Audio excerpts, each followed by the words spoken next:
Xin chào quý cô chú và anh chị. Hiện tại thì Minh Tuấn đang ở trên đường Lý Thái Tổ và phía trước là vòng xoay ngã 6 mà mọi người hay gọi là ngã 7 Lý Thái Tổ. Trong buổi trưa ngày hôm nay thì Minh Tuấn xin mời với cô chú và anh chị cùng lang thang với Tuấn trên con đường Điện Biên Phủ, rồi nơi Trang Long của Bình Thạnh để ngắm phố phường. Đến đây thì Minh Tuấn sẽ rẽ phải để vào đường Điện Biên Phủ. Trong trưa này thì trời cũng mới vừa mưa xong, cho nên là đường vẫn còn khá là ướt.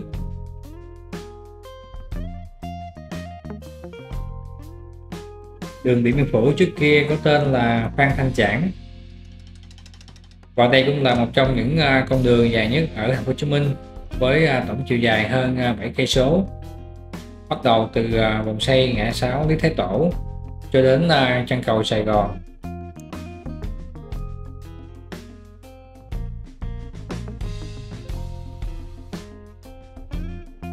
Và buổi trưa thì mình thấy lưu lượng xe ở Điện Biên Phủ cũng không đông cho lắm. Đoạn đường này thì vào những giờ cao điểm như là vào buổi sáng và buổi chiều thì khá là đông xe.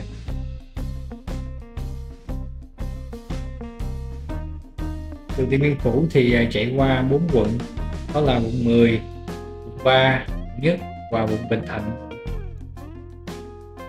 Được bố trí đoạn một chiều từ vòng xoay ngã 6 cho đến góc ngã tư đường Đinh Tiên Hoàng.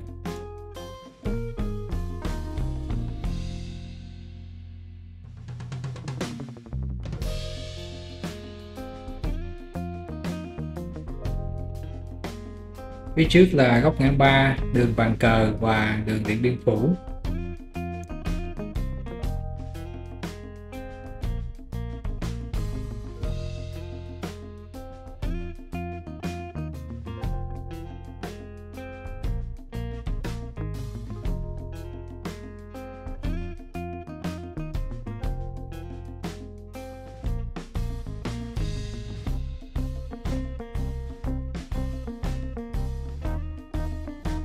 Đây là giao lộ của đường Điện Biên Phủ và đường Cao Thắng.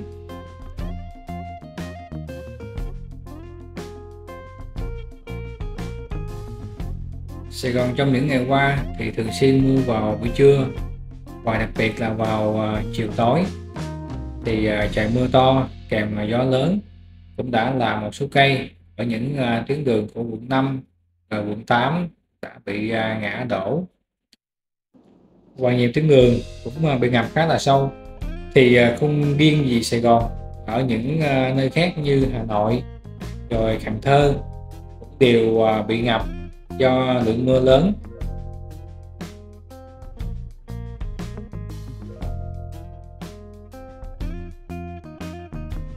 Phía trước thì có cầu đi bộ đi ngang của bệnh viện Bình Dân để người ta qua lại giữa hai khu khám bệnh.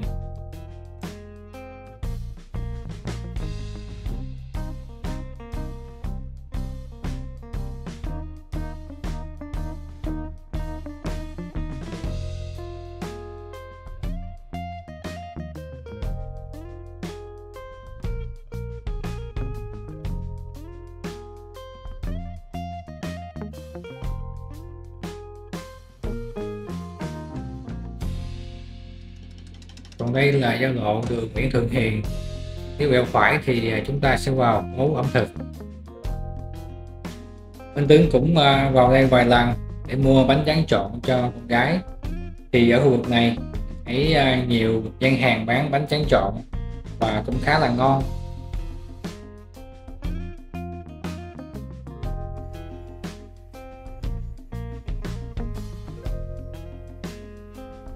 Còn đây là giao lộ của đường Điện Biên Phủ và đường Cách mạng tháng 8. Bên tay phải của Minh Tuấn là tòa nhà Toga Cao, một thương hiệu mỹ phẩm của Việt Nam.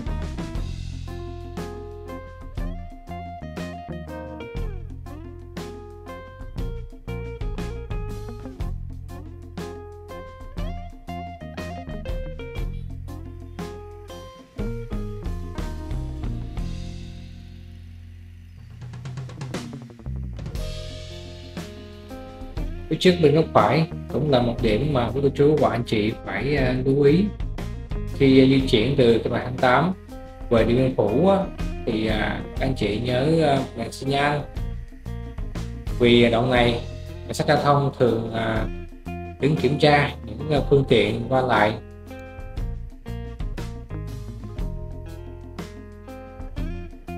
Còn đây là giao lộ của đường Điện Biên Phủ và đường Nguyễn Thông.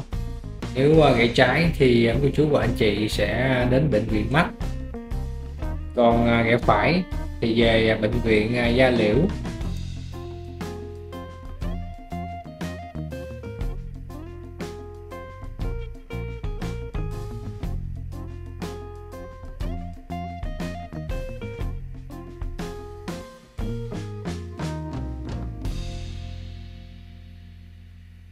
Còn đây là giao lộ của Điện Biên Phủ và đường Lê Quý Đôn.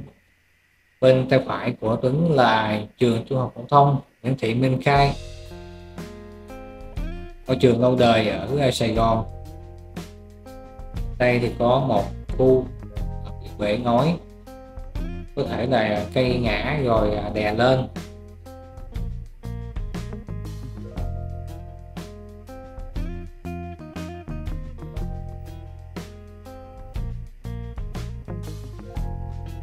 Dọc cái đường này thì mình thấy có nhiều xe bán cốc chính với nhiều giá. Xe trên thì 20k, còn xe vừa rồi thì mình thấy họ để 30k một ký.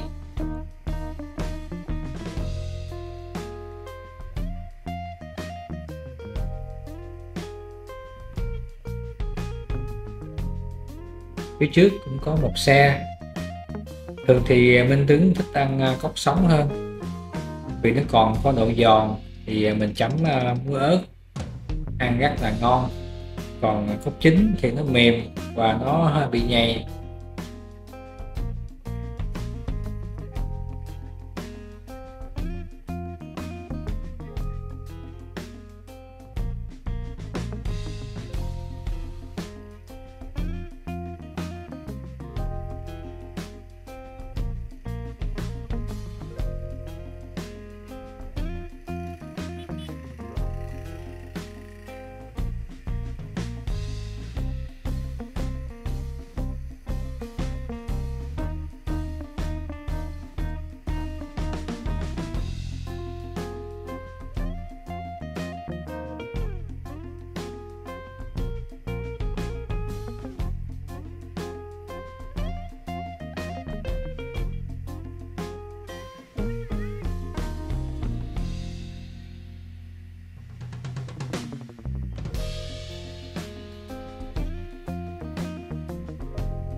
Bên tay phải Minh Tuấn là khuôn viên trường trung học phổ thông Marie Curie, cũng là một trong những ngôi trường lâu đời nhất tại Sài Gòn.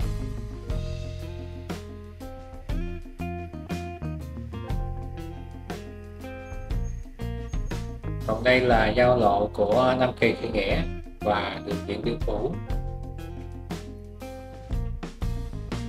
Ở đoạn này nếu quý chú và anh chị rẽ trái thì sẽ về đường Nguyễn Văn Chỗi rồi ra hướng sân bay, còn rẽ phải thì sẽ về lại trung tâm quận Nhất và ra đường Võ Văn Kiệt.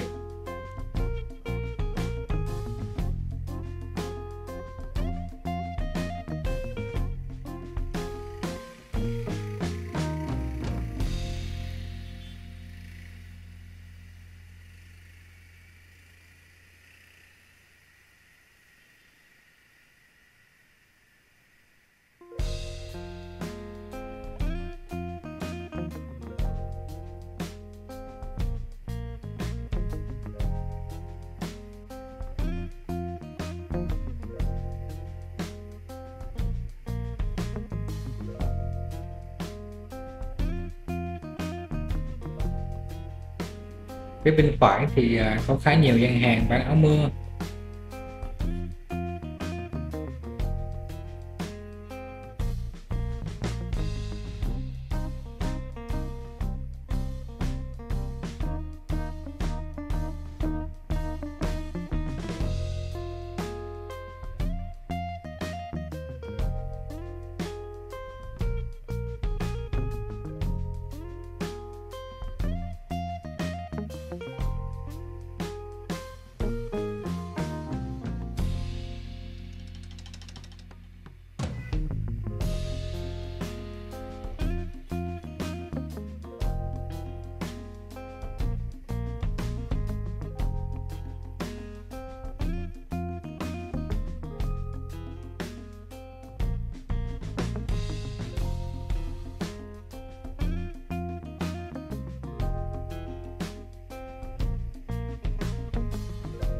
Phía trước là giao lộ Điện Biên Phủ và đường Hai Bà Trưng.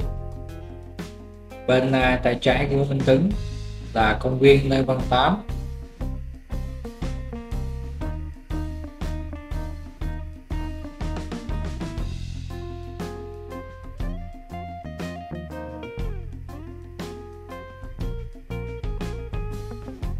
Mình thấy vẫn còn một vài người mặc áo mưa, chắc là đang mưa ở khu vực nào đó. Còn hiện tại thì trên đường Điện Biên Phủ đã hết mưa, tuy nhiên thì trời vẫn còn chuyển và hơi u ám.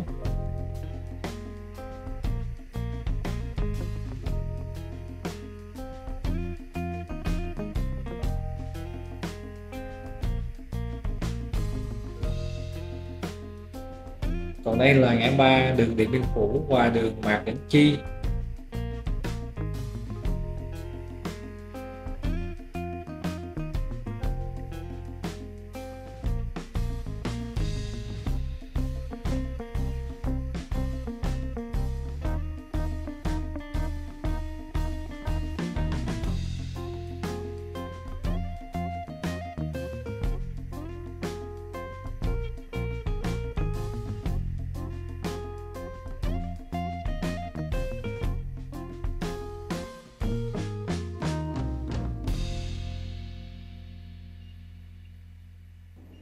Sắp tới là Minh Tuấn sẽ rẽ trái để vào đường Đinh Tiên Hoàng, cho nên là mình sẽ lấy trước ở làn bên trái, vì khu vực này xe khá là nhiều. Nếu mình không rẽ trái trước thì sẽ bị kẹt lại phía sau.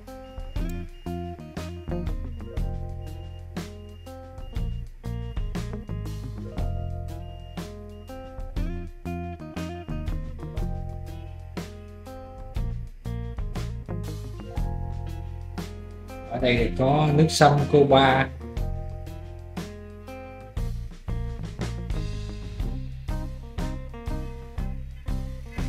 Còn đây là giao lộ Đinh Tiên Hoàng và Bùi Phụng Nghĩa. Nếu chúng ta rẽ phải thì sẽ ra phía sau của chợ Bà Chiểu.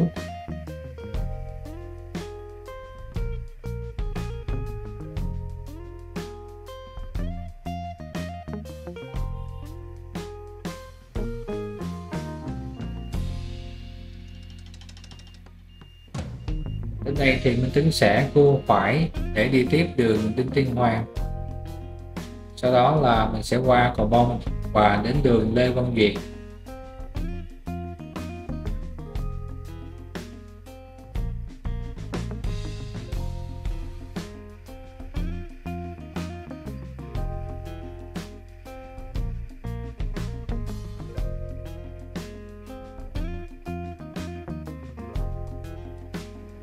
Dưới chân cầu Bông bên tay phải thì có một chỗ bán bánh canh ghẹ. Thường thì vào buổi chiều á, mình đi ngang thấy rất là đông khách. Không biết là có ngon hay không, mình cũng chưa có dịp thử.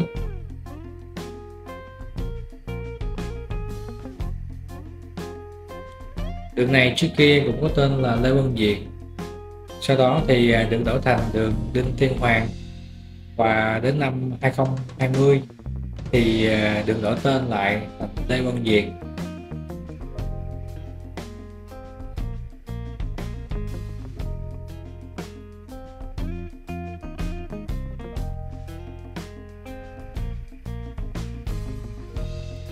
Con đường này chỉ dài khoảng 1 km, bắt đầu từ cầu Bông và đến đoạn cuối là giao với đường Phan Đăng Lưu.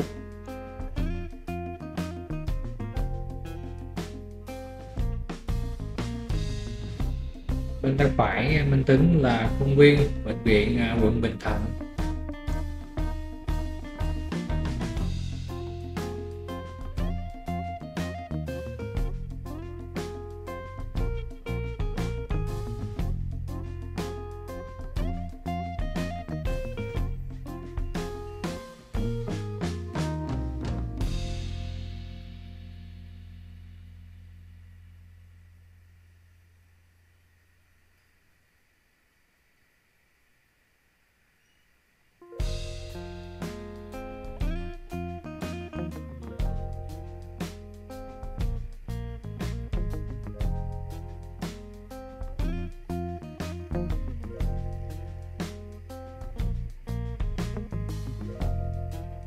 Còn đây là công viên của Lăng Ông Đức Tả Quân Lê Văn Việt, và người ta hay gọi tắt là Lăng Ông Bà Chiểu.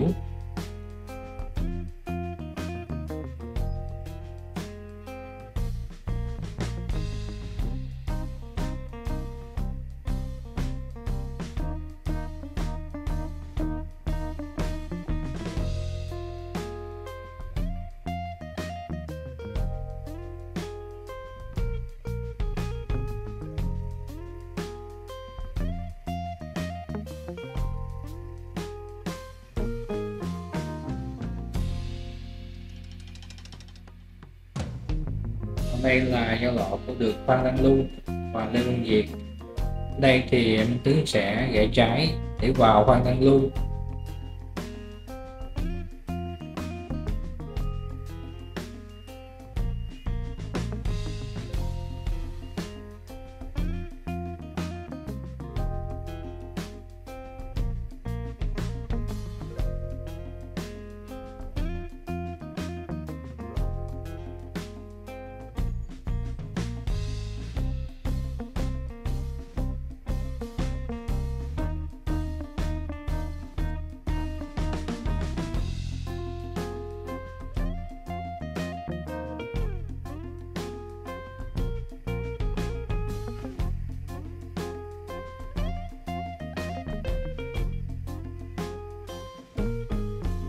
Đến đây thì Minh Tuấn sẽ rẽ phải để vào đường nơi Trang Long.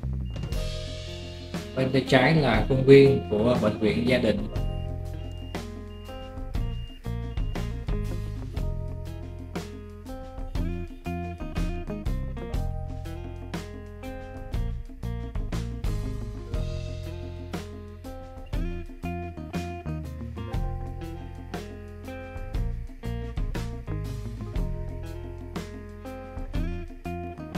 Và phía trước là cầu đi bộ của bệnh viện Ung bướu Thành phố Hồ Chí Minh.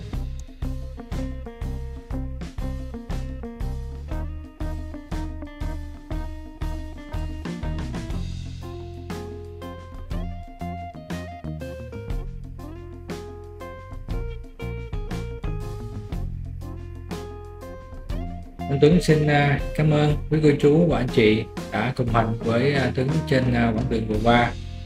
Và bây giờ thì mình sẽ kết thúc video này ở đây, và xin gặp lại quý cô chú và anh chị trong những video tiếp theo. Dạ, xin chào và hẹn gặp lại.